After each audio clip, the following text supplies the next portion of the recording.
because it really goes to show how there are certain cars out there appreciate in ways that you may not expect. Particularly, I find in automotive world and in Web3, there's a lot of people that have great ideas, but they're not serious about making them happen.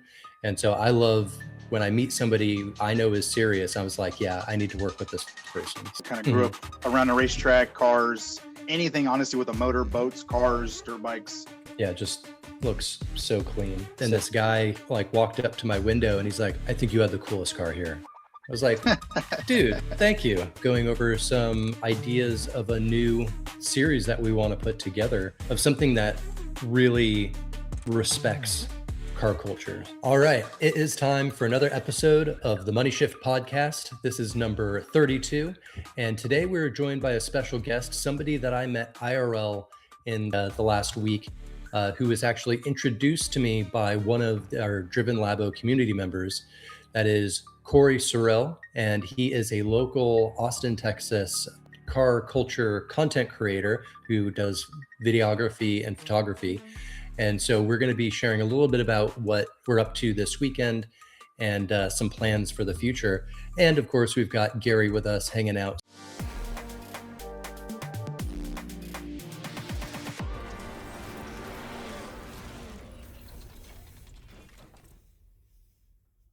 Thanks for joining the podcast, Corey. I know it was kind of a last minute thing, but we were talking about, we should find another guest here soon.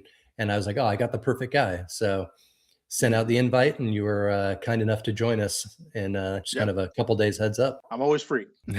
Awesome. And Gary, how you doing today? I'm doing well. Just here ready to, hear and learn more about what's going on over there at Austin. Yeah. All right, cool. Well, as we typically do, we're going to kick this off with just a quick sprint through our newsletter, the Daily Driven newsletter, taking a look at a few of the stories and having a quick chat about that. And then we're going to take some time to learn more about what Corey does in the local car culture here and discuss some plans that we're putting together to produce some really awesome content. Just last Friday, we released issue number 114 of the Daily Driven newsletter. And we kind of broke the mold a little bit because usually in our newsletters, we focus a little bit more on JDM, not 100% of the time. And we usually feature one of the cars from our partner dealership, Rep Hard Motors. But this week, Gary actually came across this car that sold at auction that I was like, oh yeah, we definitely need to put this in the newsletter and have a little conversation around it, because it really goes to show how there are certain cars out there that will appreciate in ways that you may not expect. So there is this 98-mile 2024 Porsche 911 ST, otherwise known as a 992. And this thing was purchased new for about $330,000. Let me see. Yeah, $333,000 back in 2024, and it just recently sold at auction for nearly double the price. And so, mind you, that's a 2-year-old car. So this is a really good example of how the right car can really appreciate and value. And I want to say there was very few of these made, only 1,963 produced. I mean, Porsches are always one of those cars that are going to be a good investment. There's not many cars out there that really have that track record of price appreciation, but especially limited edition runs of Porsches. They have such a huge fan base and community of people that just love these timeless cars. And this one is no exception. But I think the shocking thing here is the numbers that it was able to do in just 2 years.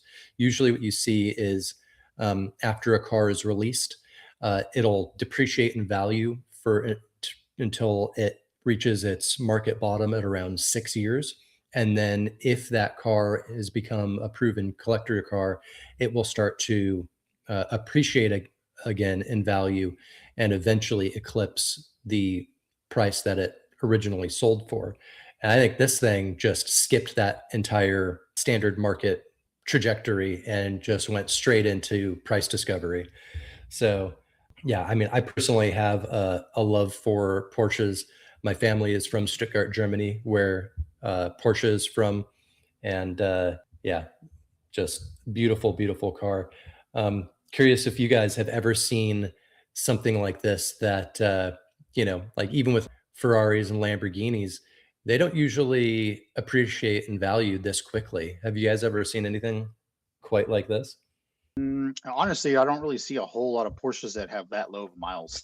Usually, when people buy, they buy them, they drive them, right? But Mhm. for whatever reason, Porsches and Rolexes, those are the best two investments that you can make, especially the GT3 RSs. So those things are Yeah, astronomically expensive. I know.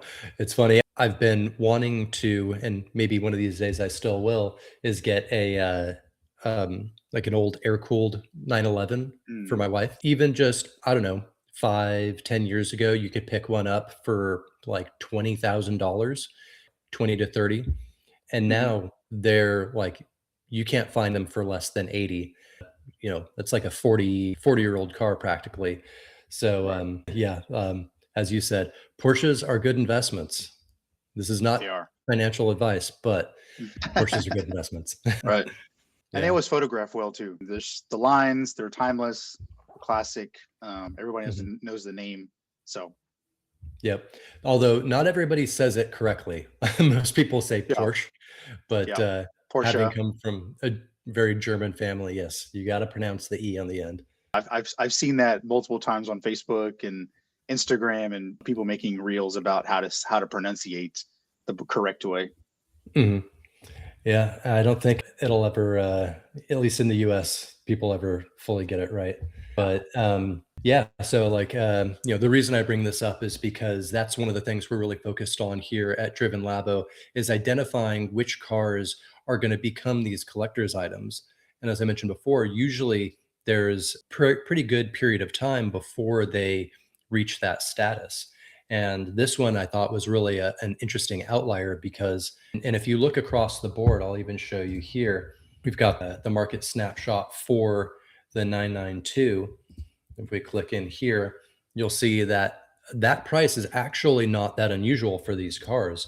We're seeing the bulk of the cars for sale, of the 992s for sale, above the $600,000 mark. So this isn't necessarily in and of itself an outlier, but the model itself is the outlier, being that it originally sold down here in the mid 300s, but the vast majority are over six. So these are the types of things that we keep an eye on when we're looking for in the future, particularly so we have more capital to do so, opportunities to get a hold of these cars before they start to skyrocket in value. Only thing is with this one, I don't think most people expected after 2 years it would do this sort of numbers. So that is Dream Card Classified. As I mentioned before, usually we feature one of the vehicles available at Rev Hard Motors, but this week I thought we'd bring you something a little bit different. And then I guess let's do a quick look at some of the news from the past week. So I don't know, Corey, do you follow F1 at all? I do in a sense. Obviously, me being so close to Coda, you would think so. But yes, I know Lewis Hamilton, Lando Norris, some of the names, but Mhm. All right. Well, we'll get you into watching every race with us because big F1 fans over here. But sure. yeah, if anybody watching caught the race from this past weekend, or was it 2 weeks ago? Time flies. Anyway, all I know is we've got the Japanese Grand Prix coming up this weekend, which I'm excited for. But there was some history that was made at the last race in China, and that was Kimi Antonelli, who actually replaced, or I should say, took Lewis Hamilton's seat at Mercedes Benz, became the second youngest driver to ever win a Formula One race. And he is the first Italian to win an F1 race in, what, 20 years or something? Let me see. I know it says here 20-year drought since an Italian has won an F1 Grand Prix. But yeah, I mean, Antonelli at 19 years old, the only person who was younger when they won their first race is, surprise, surprise, Max Verstappen. And I think that might be kind of setting the stage for what we can expect out of Antonelli's future moving forward. I think he is probably one of the top talents. Looking at the young guns, and Piastri are probably going to be in that next wave of world champions once the rest of the grid ages out. Although I don't know if we're ever going to see. Yeah, Fernando Alonso. Oh my God. Fernando I Alonso. couldn't think of it. Yeah, Fernando Alonso. He's got to be pushing 50 right now. I don't know if he's ever going to retire, but Hamilton is in his early 40s. And so, this next generation of drivers, I think, are going to be really impressive. So Antonelli is definitely one to watch. And curious to see how he does at the Japanese Grand Prix. But Mercedes is really strong this year. They've really come out swinging. And, we had McLaren dominate the last 2 years. And all of a sudden, Mercedes-Benz coming from behind and really shaking up the field. Next. And yeah, why did Lewis Hamilton leave? Did he go to Ferrari? Who did he go to? Yeah, so Lewis Hamilton moved to Ferrari, and this is his second year there. He, I don't know if it's like actually been published, let's say, that like why he left, but I think everybody kind of knows that Mercedes-Benz was really struggling during the last era of F1 with the previous formula, and they just couldn't get their act together. And he wasn't used to losing so much, and he wasn't just losing; he was bottom field very often. And then an opportunity arose for him to move over to Ferrari. I think it was like a lifelong goal for him to be a Ferrari driver. And I think he's also realizing at his age that he doesn't have a lot of time left in the sport. So he just wanted to check that off his list. And last year didn't serve him so well. Ferrari also had a lot of struggles, but this year Ferrari is actually looking a lot stronger. So yeah. But next segment we want to take a look at is a collaboration between RUF. I always call them rough. I don't even know if that's the right thing. And yeah, maybe we need to have a German in here tell us which one it is, or call my dad and he'll tell me. And Gran Turismo. So they are celebrating a 25-year partnership between the two, and there's an interesting story there. So the reason why in Gran Turismo you didn't see Porsches under the Porsche badge, but instead under the RUF badge, was because they get the licensing to use the Porsche nameplate. So instead they went with their an aftermarket tuner of Porsches and licensed with them. So they were able to do this roundabout way of getting Porsches into the games. And that was what I believe was a really big factor in making, oh, hey, look, we got a Discovery. We're going to get rid of that. It was a really big factor in, I think, raising the profile of RUF and also, making them a much more desirable car. I think Gran Turismo has to be thanked for everybody of our generation introducing us to these cars that we want, but could in many cases never have. That's how I discovered the GTR. And, I remember playing that for the first time. I was in love with that vehicle. And now that's the car that our generation covets the most, probably more than any other car. So thanks, Gran Turismo, for, instilling this passion in us. I love Gran Turismo. I've spent many days, hours, weeks playing it growing up, from PlayStation 1 all the way up. I remember I had a PlayStation 1. I had Gran Turismo and did everything that I could. And obviously, I was way before online was even a thing. And like one of my best memories was me and my dad were playing, and he's old school. He had a 427 split window Corvette as a car. I had an NSX. For Wait, what, wait, wait, wait. for In real life, or you're talking about in Gran Turismo? not, in Gran Turismo. Okay. Yeah, yeah. It's like, If it was real life, it would probably be behind me right now. yeah, I was about to say.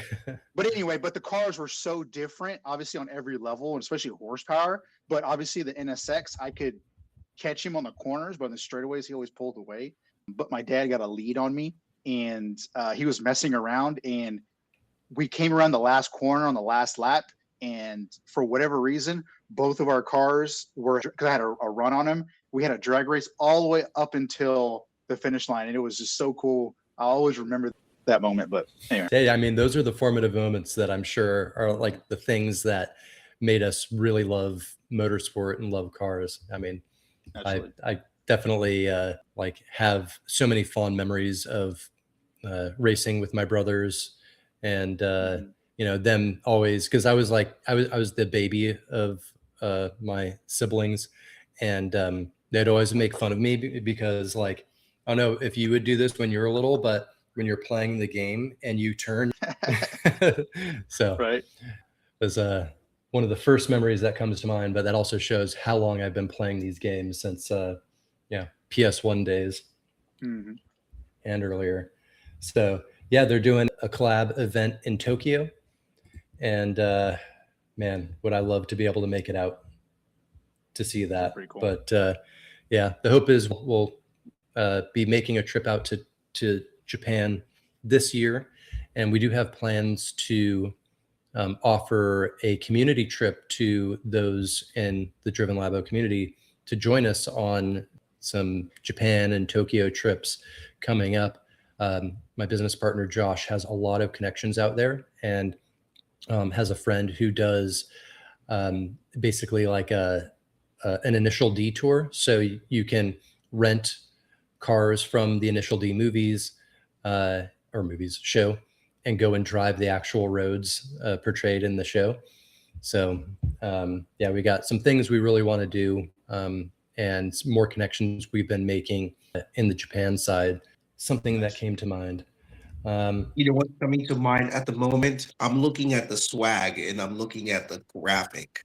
It's Mhm. just reminding me a little touch of our driven swag that we were rocking over at Eat Denver. Really cool stuff, you know, Oh yeah. that kind of touch. Yeah, yeah. You Mhm. go, you see the, I don't know if you scroll down, there should be like Yeah, a right there. hoodie. The hoodie, yeah, got that pulled up. There you go. That's the one. There you go. Mhm.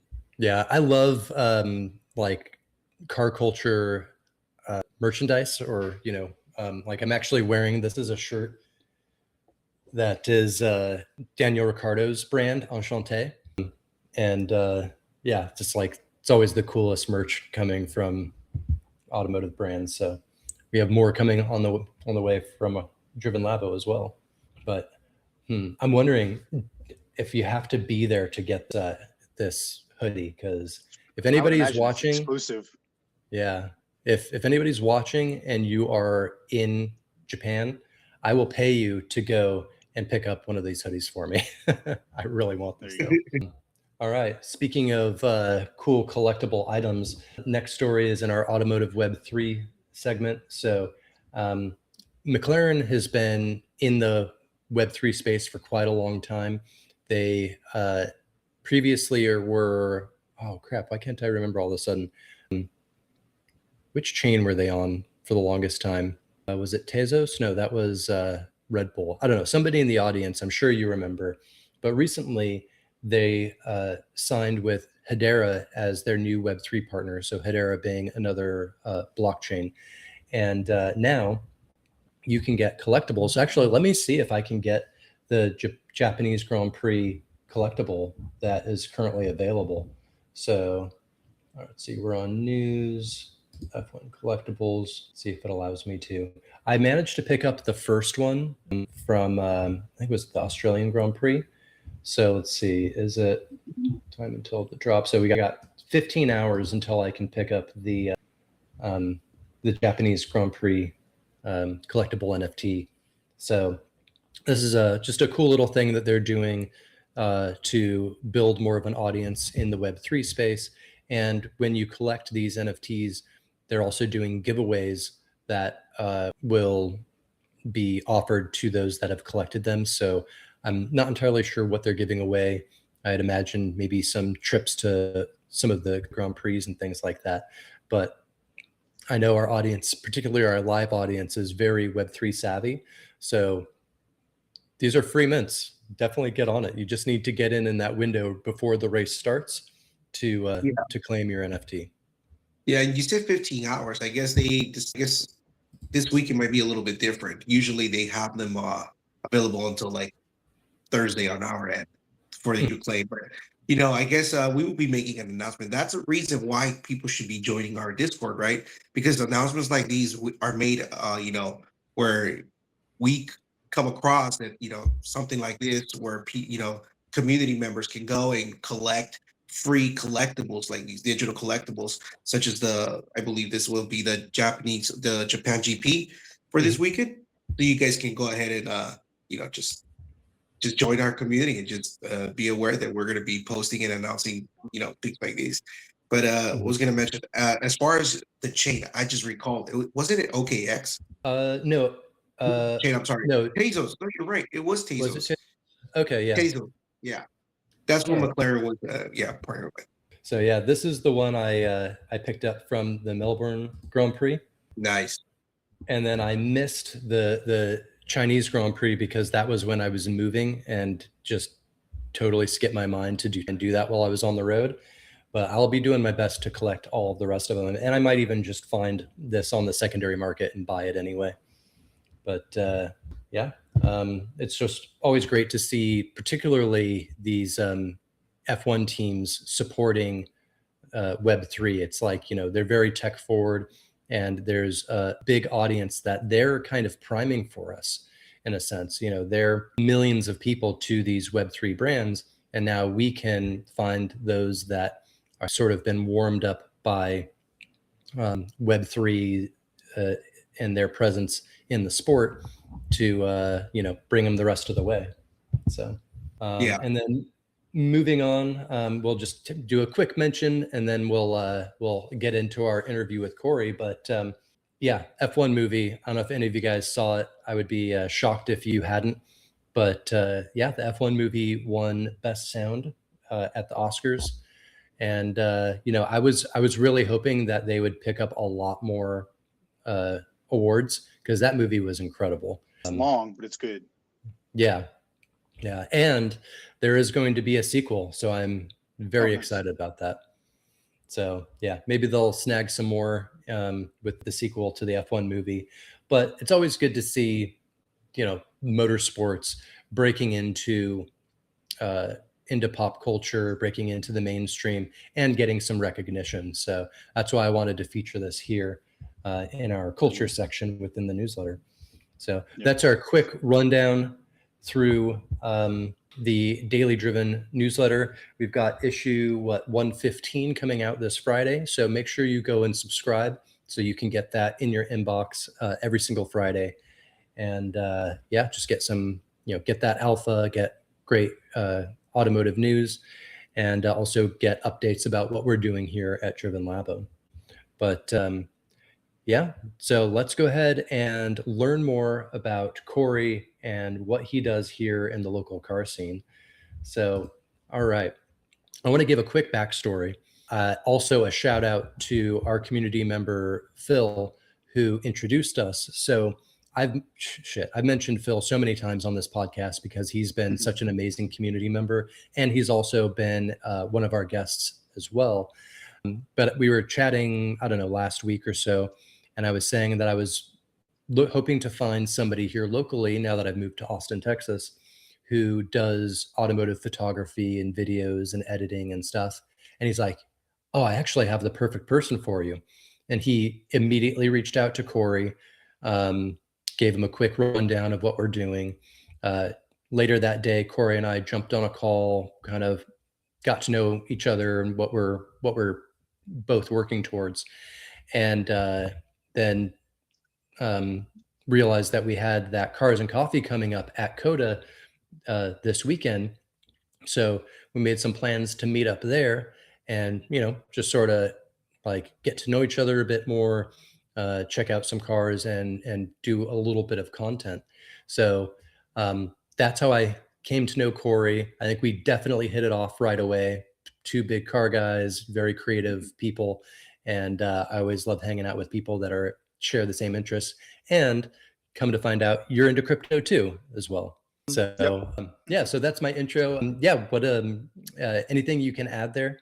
Yeah. I mean, that's long story short, how we kind of got to know each other, and also too, I mean, as soon as we got there, we chatted for like 2.5 hours. So, and we walked around and looked at everything, but we ended up really talking to each other about different cars, projects, things like that. I guess just a little bit of backstory about me. Just growing up, always loved photography. Kind of shot a little bit of everything: landscape, cars, people. Never really took it super serious, but I felt like I had a good eye for photography. And then honestly, the last 3 years or so, I kind of jumped into it a little bit. On the videography side, I actually know a lot of automotive shop owners, but the one thing that they always lacked was social media presence. Not that they didn't do it, but when you're an owner and operator, you're answering the phones, you're diagging, you're fixing things, you're doing invoices. The last thing you want to do is sit down and edit a video for 30 minutes. So I reached out to a bunch of buddies of mine. They're all like, yeah, dude, come on. And I started with what was it, an old Nikon that my wife got from a graduation present back in like 08. So it was like not the latest and greatest camera, but I made it work. Kind of built my tech bag, I guess, with newer equipment, and kind of did it off and on, like I said, last 3 years or so. And in 2026, I ended up doing it full time. So I was able to get enough clients and notoriety out there to kind of pick up a lot more clients. And then obviously the photography grew over time as well. And so obviously Rex came to town. We went to Coda. We actually just did a YouTube video, the first one, hopefully of many, and shot some pictures as well. And then this is actually my photography studio that I just built. So, but yeah, that's just kind of like a little bit of my backstory. So. Nice, man. Well, yeah, I mean, it seems like you're super motivated, and I love meeting people that really like go after what they want, because there's, I think, in every industry, but particularly I find in the automotive world and in Web3, there's a lot of people that have great ideas, but they're not serious about making them happen. And so I love when I meet somebody I know is serious. I was like, yeah, I need to work with this person. So here we are. Sure. But likewise, yeah. Let's go ahead and take a look at some of the photos that you got from Coda. Oh, all of a sudden it went away. All right, I'll look it up. For those that are wondering, it is CMS 8. Was it TX? Media. There we go. And I'll pull this up in just a moment. There we go. Corey, can you repeat that one more time so I can drop it in the chat? People can check. CMS TX. Yep. So yeah, I know that you're a big truck guy. We were talking about a bit about trucks, and you said your dad actually brought his truck there too, right? Yes, yeah. He's got a 72 F100 that he has that's a little more streetable. He also has a 72 Nova as well. Nice. So obviously that's where my car fanaticness came from. So kind of grew up around a racetrack, cars, anything honestly with a motor, boats, cars, dirt bikes. Yep.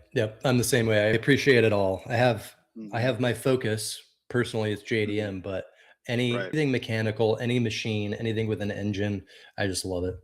So yeah, and you got some really great photos. One of the things we were talking about before we started was, I noticed, because I've been in the creative space for a long time. I actually used to be a creative director for quite some time. You can always spot a professional photographer when you look at their photos and there's a consistency between them. And like you mentioned that you use Lightroom and you've got your presets. And I was like, yeah, I saw that. As soon as I saw his photos, I was like, this guy's got it dialed in. So you can see there's like just a really good, clean, it almost has, for lack of a better term, kind of a vintage hue to it. How would you describe your preset? This one, so I usually kind of go towards more of a warmer, hazy look, I guess you can say, where it's not super oversaturated, but the colors pop. The biggest part about like shooting early in the morning is like getting the sun, it like blows out everything. Yeah. So I try to tone down like the whites and kind of bring the colors and the blacks and the shadows kind of exuberance all of the cars, and kind of you can kind of see like the shadows and like the actual body lines of the cars and things like that. So Yeah, it really brings out the tonal range of it, and yeah, it just looks so clean. So there's some of the shots that he got at the Cars and Coffee at Coda. Nice. And what's crazy is classic Mustang. the Cars and Coffee actually used to be like 3 times bigger. Like the lot that you went to, that's like the new spot, but they used to have it in the front, which that front lot is like where everybody parks for like F1 or MotoGP or whatever. And that thing would have probably 1,000+ cars. So I was surprised that they kind of toned it down a lot. So Crazy. I wonder why it's so much smaller now. I mean, Austin has been growing, and I would imagine a lot more car people have been part of that influx of new people to Austin. So you'd expect it to be bigger. Maybe it's because it was the first one of the season since it's spring.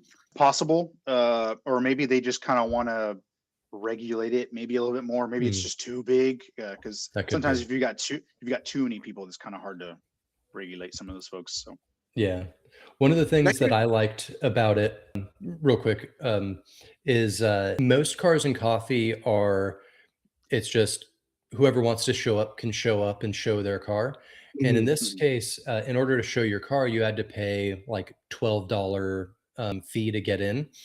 But even something as small as paying $12 is going to, as I mentioned before, separate the serious from the unserious people. So you didn't get as much of the riffraff or the, the beaters that just sort of roll in. The echelon of cars that were there was really impressive.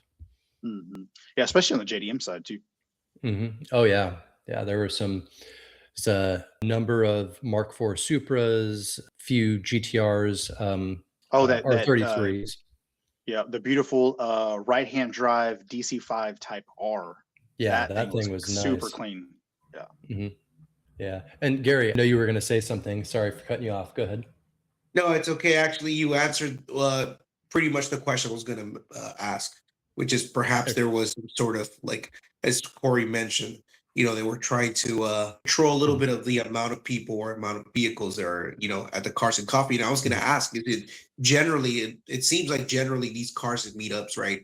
They're all free, but this time around it was a $12, I guess, entry fee. Yeah, okay. and typically with like stuff like to me, this is more of a sanctioned event because it is on a commercial property versus just like a hobby parking lot. So like obviously you can't charge there, but you can charge here because you can kind of filter in. And there was, besides the JDM stuff, there was a lot of like R8s, Ferraris, Lotuses, like a lot of like nice upper tier vehicles. So yeah. And who owns that lot where you guys at Cars and Coffee? It's Coda. Coda owns it. Oh, perhaps that's what it was. Probably Coda was.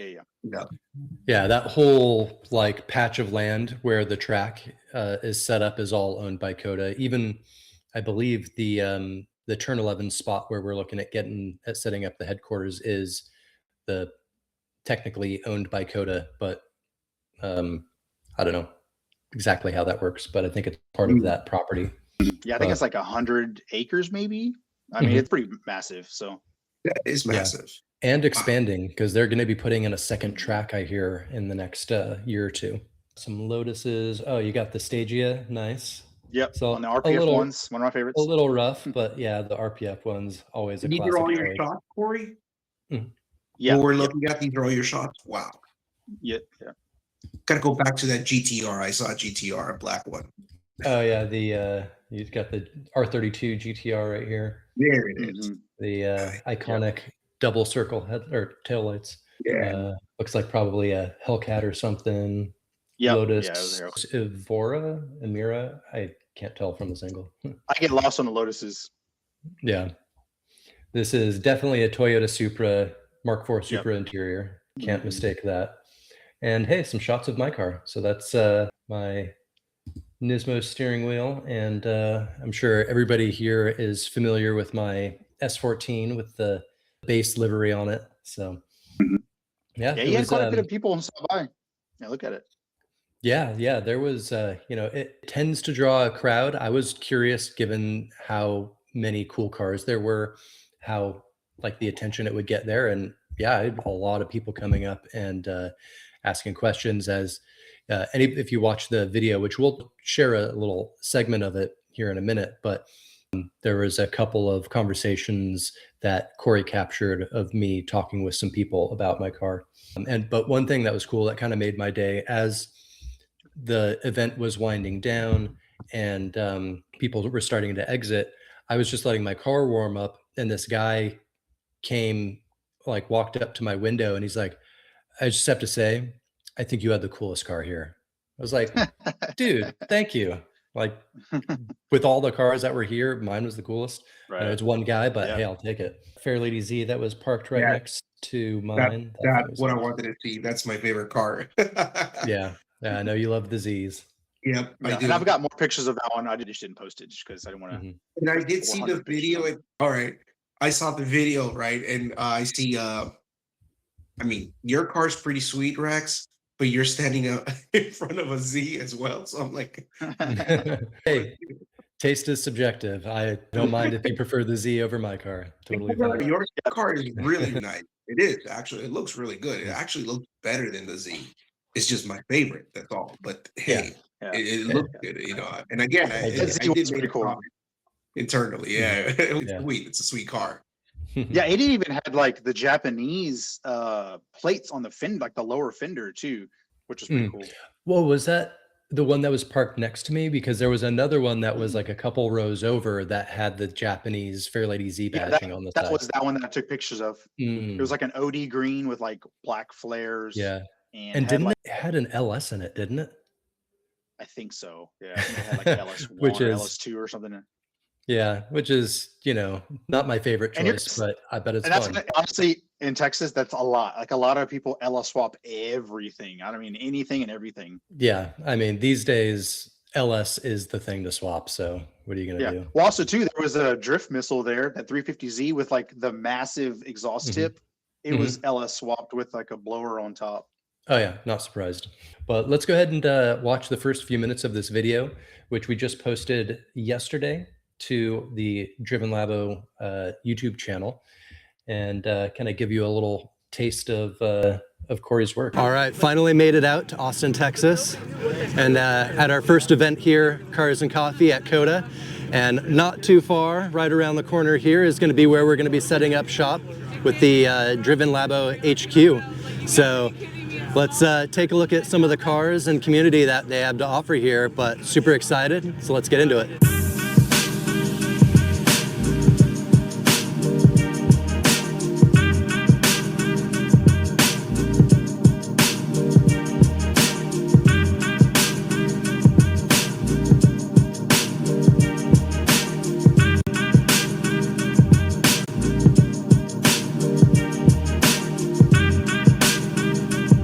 So yeah, if you want to check out the full video, head over to our YouTube channel, and while you're there, do the thing, like and subscribe.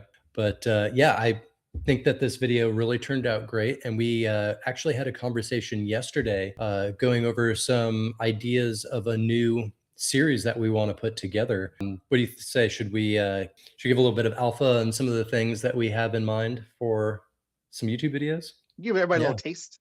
Exactly. So we were thinking like, what could we do that would be relatively like easy to put together, doesn't require, like a studio space or, a big production crew. And kind of after throwing some ideas around, we settled on the idea of documenting putting together a local car club and regular car meets. So we were initially saying like, oh, maybe we should go and visit other people's meets, but Corey brought up the really good truth, I guess you would say, that not all car meets are created equal, and sometimes it's like most Cars and Coffee, it's going to be like early in the morning, and you just get a bunch of grandpas out there with their Corvettes. and other times it's going to be at night with a bunch of 17 and 18-year-olds. What was your example? You said like they have their mom's G35. That's like Yeah, yeah, they just straight pipe it and just run their automatic transmission and manual and just rag it out. Yeah, it's actually, I was coming, speaking of that, I was coming back from San Antonio yesterday and I run into some young kids in that exact car flying down the highway in like fourth gear. It was, I can't make this stuff up. I know the audience around here, and that's exactly what will happen.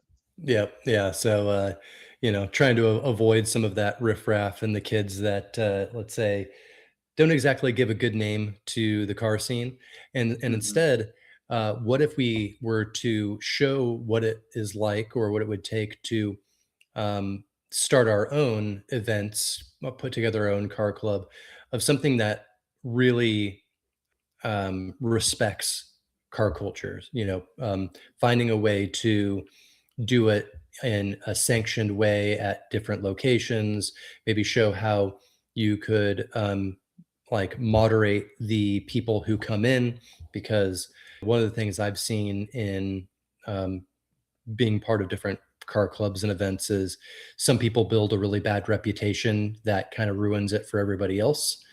And you want to not invite those people, or if they show up and they start doing things that are going to affect your ability to show up next week at that same location, you can't have them back.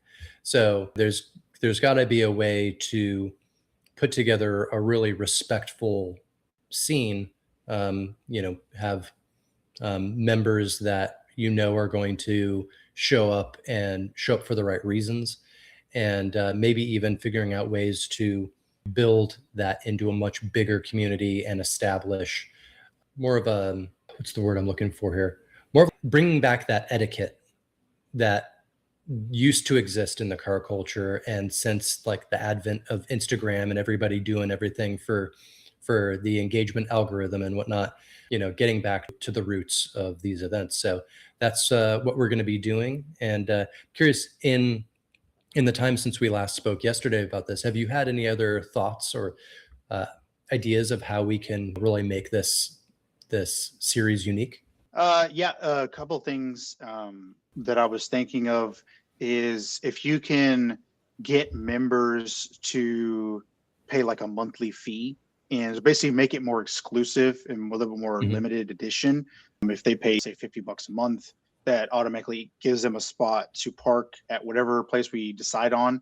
And then also, too, if there are food establishments, that gives them like, a free meal and like a beer. That way, like we can kind of moderate the folks that are a part of it. And also too, we can, like we talked about on the phone, bringing in some of the local dealerships like the Ferrari, the Porsche, the Lamborghini, and getting them on board as sponsors. Then you can kind of say, hey, these are our sponsors for these events. Then you can the people will follow that. So that was another thought that I had.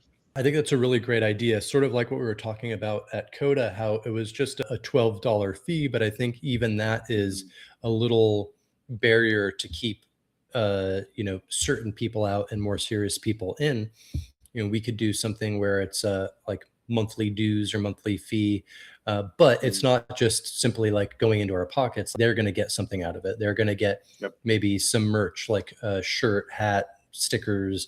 They're going to Yep. get discounts at our sponsors' locations, be it a coffee shop, restaurant, or you know lube place, right?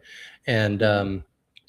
make it something where um, you know they'll get more out of it, more value than what they put in. And I think it's interesting. I was actually, when I was in Denver for ETH Denver, whatever it was, a couple months ago, um, I was talking to a guy there who builds communities, and he asked me a question, kind of a rhetorical question. He knew the answer to. He's like, "What does it mean to be in part of a community?" And he liked my answer, but it wasn't his answer. But I liked his Mhm. better. He said, "A community is a group of people who get out more than they put in." Sure. And I was like, that, you know what? That is a really great way to frame it. So as we're building our community, either in Discord or IRL here in Austin, as we're building out this car club and these events, I think that's one of the objectives is how do the members get more out than they put in? They have to put in something, but Mhm. they'll get more value out of it in the long term. So I think to your point, that is a really good idea. The other thing I was thinking about doing is because we're actually working on some features for our app, Driven Vehicles, that will be used for I guess, creating and managing car clubs and events.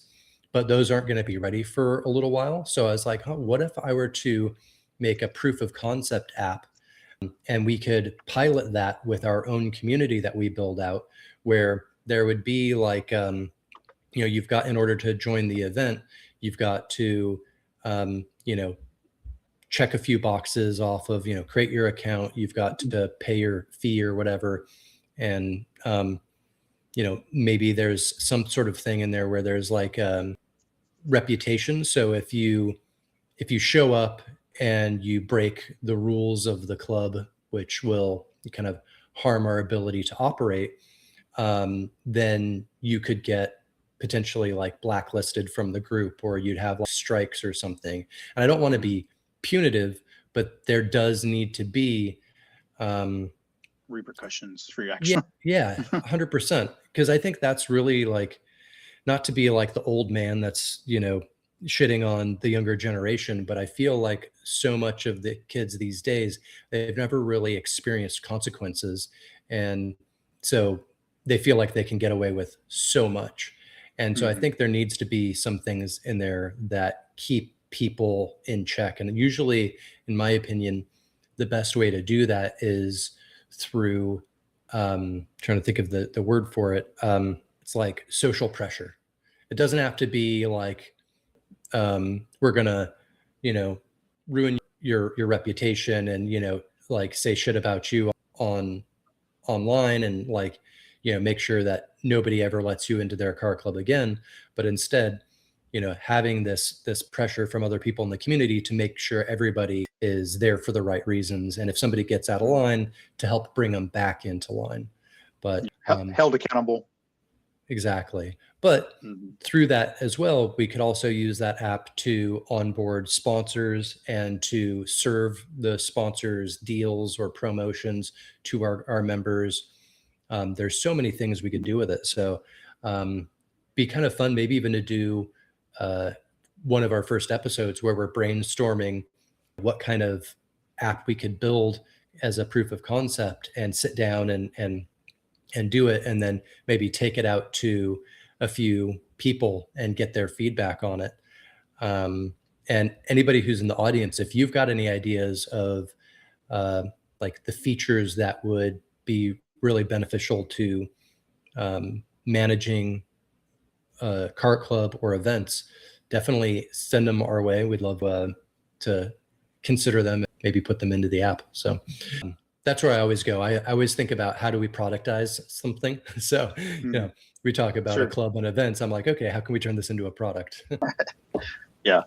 Now it can go a multitude of different ways. Obviously, just getting out there, getting feedback on anything usually helps mold future progress. So you gotta have to have the real life feedback, which helps build Mhm. better products. So Yep, definitely.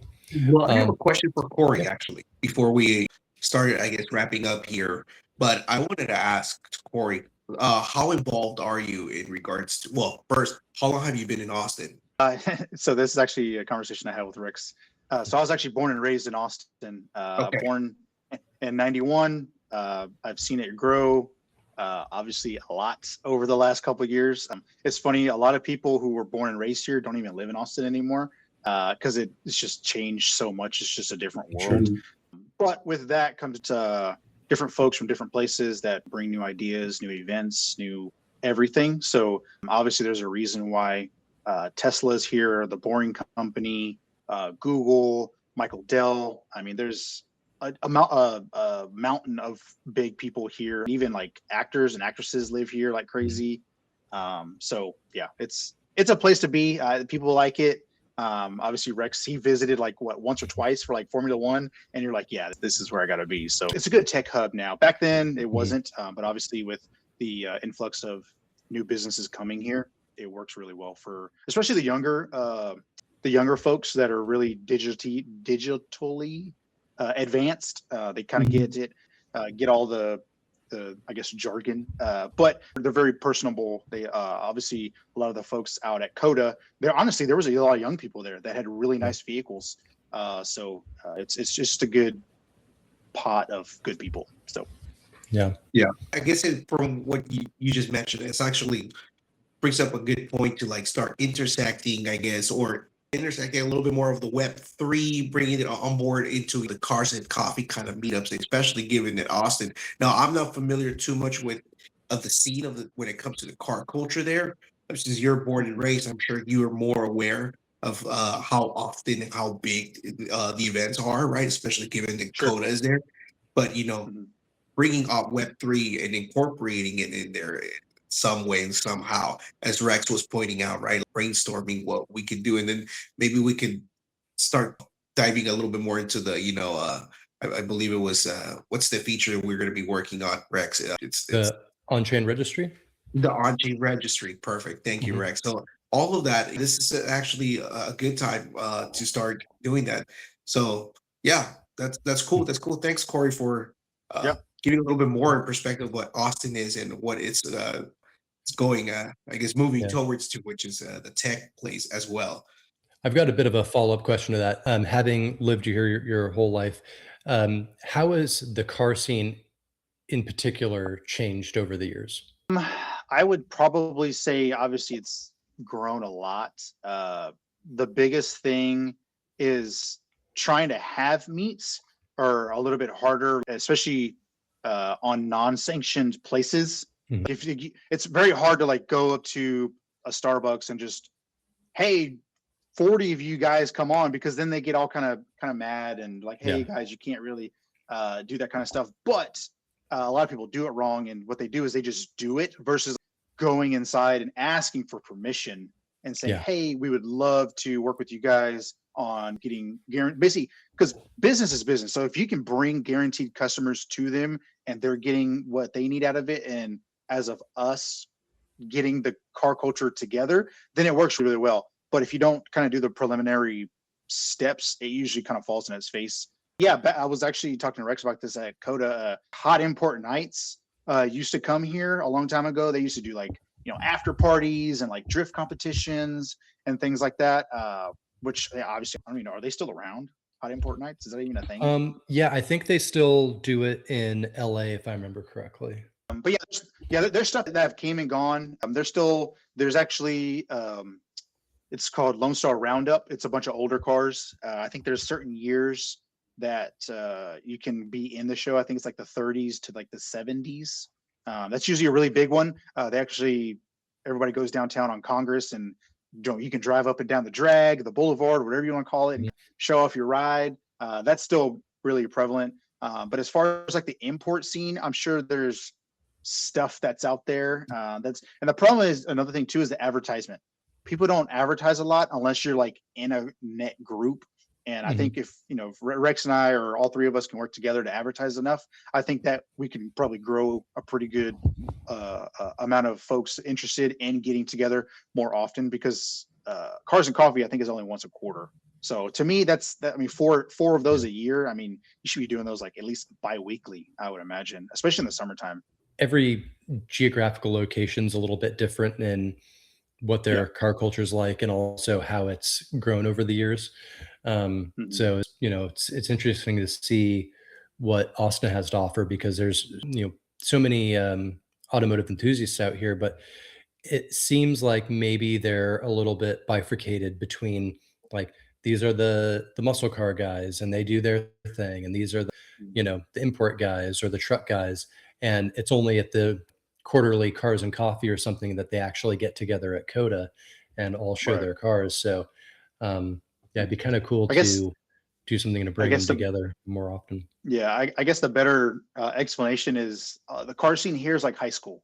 there's the jocks, there's the nerds, there's the band geeks, Mhm. like, and they have their own little cliques, but they don't really intermingle with each other just because I guess they just think that they're not going to mesh well. But Coda, it works well because there's a little bit of everything out there. There's trucks, Yeah. there's cars, there's bikes, there's imports, there's cars from the UK, there's all kinds of stuff. So Mhm. I think if we can have more of that and have a better pot of people, I think it'll grow pretty well. Yeah, I think selecting for let's say passion versus for category is maybe something to think about when we bring people in. Because also, if we can create uh, like a car club, an event here where we've got the truck guys or the mini truck guys or the Euro crowd, we've got a little bit of everybody, then they can go out and spread the word about what we're doing to their communities. And it's funny Right. you mentioned high school because it reminds me of when I was in high school. I jokingly called my group the non-click click because we were really eclectic. We had people that we had jocks, we had skaters, we had punks, we had stoners, we had cheerleaders, but they always could go back to their own group of Right. people. And so I think it's kind of pulling from from my high school days of something that we Mhm. can recreate here. So Yeah. interesting point. Mhm. But hey, we've hit the top of the hour, so I think we'll go ahead and wrap this up. But thanks so much for joining us, Corey. And Yeah. I have a feeling everybody who's here that's part of the community probably going to be seeing a lot more of Corey, or at least the behind the camera work. But we got to get you into the Discord server. Do you do Discord at all? I'm actually in there.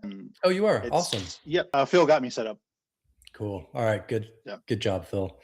So yeah, Mhm. we'll see you in the Discord server, and yeah, we're going to be working on some fun stuff.